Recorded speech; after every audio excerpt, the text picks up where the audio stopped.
Assalamualaikum warahmatullahi wabarakatuh. Semangat belajar. Semoga kita semua dalam keadaan sehat.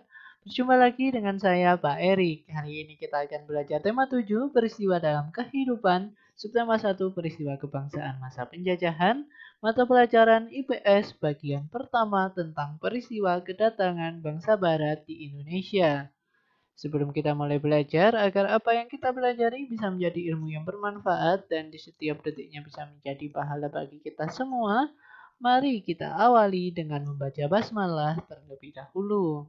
Bismillahirrahmanirrahim. Oke, Alhamdulillah. Tujuan pembelajaran pada pertemuan kita kali ini yaitu mengetahui peristiwa kedatangan bangsa barat di Indonesia. Kita langsung ke materi. Faktor pendorong penjelajahan samudra oleh bangsa barat. Yang pertama gold, kekayaan. Yang kedua glory, kejayaan. Yang ketiga gospel, penyebaran agama. Dan yang keempat iptek, ilmu pengetahuan dan teknologi. Yang pertama gold, yaitu adanya keinginan mencari kekayaan. Bagi bangsa Eropa pada abad 15, kekayaan yang dimaksud adalah rempah-rempah karena harganya semahal emas.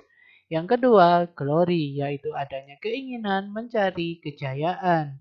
Ada anggapan bangsa Eropa bahwa suatu negara dikatakan negara berjaya apabila memiliki banyak tanah jajahan.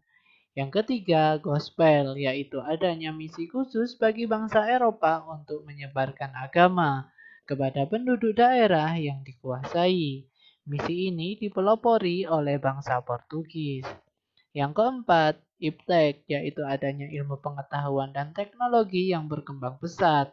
Misalnya, pengembangan teknologi pembuatan kapal dan penemuan kompas untuk membantu penjelajahan samudra, serta adanya penemuan mesiu untuk persenjataan dan perlindungan armada pelayaran. Masuknya bangsa Eropa ke Indonesia dimulai pada tahun 1511, 1521, 1596, dan 1811. Pada tahun 1511, Portugis datang pertama kali ke Indonesia dan menguasai Malaka, sekarang Semenanjung Malaysia. Yang kedua, pada tahun 1521, Spanyol pertama kali mendarat di Maluku. Dan yang ketiga, pada tahun 1596, Belanda datang pertama kali mendarat di Banten. Dan yang keempat, pada tahun 1811, Inggris datang pertama kali ke Indonesia dan menguasai Batavia, yang kita kenal sekarang yakni Jakarta. Kedatangan bangsa Portugis di Indonesia. Kedatangan tahun 1511, Portugis yang dipimpin oleh Alfonso de Albuquerque menguasai Malaka, sekarang Semenanjung Malaysia, lalu berlayar ke Ternate, Maluku, dengan tujuan untuk mencari daerah penghasil rempah-rempah dan menguasai pelabuhan Malaka sebagai pusat perdagangan. Dan peristiwa pentingnya, pada tahun 1511, Malaka jatuh ke tangan Portugis. Tahun 1522, Portugis membentuk aliansi dengan kerajaan Ternate melalui pendirian benteng di wilayah Ternate. Tahun 1533, kerajaan Ternate yang dipimpin oleh Sultan Khairun mulai melakukan perlawanan kepada Portugis. Tahun 1575, Portugis diusir dari Ternate oleh Sultan Baabullah. Dan reaksi masyarakat awalnya diterima dengan baik dan mendukung Sultan Ternate. Tetapi akhirnya terjadi perlawanan karena Portugis bertindak sewenang-wenang, memonopoli perdagangan, dan ikut campur urusan kerajaan serta menyebarkan agama. Kedatangan bangsa Spanyol di Indonesia. Kedatangan tahun 1521, Spanyol yang dipimpin Juan Sebastian Elcano tiba di Tidore, Maluku. Tujuan datang untuk mencari daerah penghasil rempah-rempah dan menyebarkan agama dengan strategi misionaris. Peristiwa penting. Spanyol meletakkan dasar-dasar agama di Ambon, Ternate, dan Morotai. Kedatangan Spanyol menjadikan ancaman bagi Portugis yang memonopoli perdagangan di Maluku. Portugis dan Spanyol bersaing dengan memanfaatkan permusuhan kerajaan lokal, yakni Spanyol bersekutu dengan Tidore untuk melawan Portugis yang bersekutu dengan Ternate. Tahun 1529, berdasarkan perjanjian Zaragoza, Spanyol harus meninggalkan Maluku dan memusatkan kegiatannya di Filipina. Reaksi masyarakat awalnya diterima dengan baik oleh kerajaan Tidore, tetapi akhirnya terjadi perlawanan ketika Spanyol kembali datang ke Indonesia. Kedatangan bangsa Belanda di Indonesia.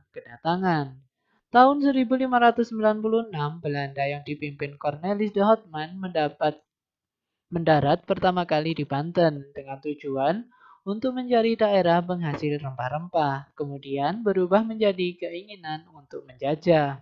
Dan peristiwa pentingnya, pada tahun 1598, Belanda datang yang kedua kalinya di Banten karena sebelumnya diusir oleh bangsa Indonesia akibat sikap kasar dan serakah Belanda. Tahun 1599, Belanda menyingkirkan Portugis dari Ambon. Tahun 1602, Belanda mendirikan VOC, Organisasi Persatuan Dagang Hindia Timur. Belanda juga membentuk pemerintahan kolonial Belanda yang menyengsarakan rakyat Indonesia. Dan reaksi masyarakat Indonesia awalnya diterima dengan baik, tetapi akhirnya terjadi perlawanan karena Belanda bertindak serakah, kasar, dan sewenang-wenang. Kedatangan bangsa Inggris di Indonesia. Pada tahun 1811, Inggris yang dipimpin Thomas Stamford Raffles menguasai Indonesia, yang saat itu sudah dikuasai Belanda. Inggris berhasil merebut seluruh kekuasaan Belanda di Indonesia yang ditandai dengan Perjanjian Tuntang pada 18 September 1811. Tujuan datang untuk mencari daerah penghasil rempah-rempah. Peristiwa penting, Raffles membuat sejumlah kebijakan dan memberikan kesempatan rakyat Indonesia untuk melakukan perdagangan bebas meskipun Inggris tetap menindas rakyat Indonesia. Dan pada tahun 1814, Belanda dan Inggris melakukan perundingan damai atau Konveksi London dan salah satunya menyatakan bahwa wilayah Indonesia harus dikembalikan sebagai jajahan Belanda. Tahun 1816, kekuasaan Inggris di Indonesia berakhir dan Raffles pindah ke Singapura. Dan reaksi masyarakat Indonesia awalnya diterima dengan baik, tetapi juga berakhir pada perlawanan karena menindas rakyat Indonesia. Kesimpulan pada pembelajaran kita kali ini yaitu faktor pendorong penjelajahan samudra oleh bangsa barat yaitu gold, glory, gospel, dan iptek. Kemudian bangsa Eropa yang datang ke Indonesia antara lain Portugis, Spanyol, Belanda, dan Inggris. Terima kasih, semoga bermanfaat. Sampai jumpa di pembelajaran selanjutnya. Tetap sehat, tetap semangat. Saya akhiri. Wassalamualaikum warahmatullahi wabarakatuh.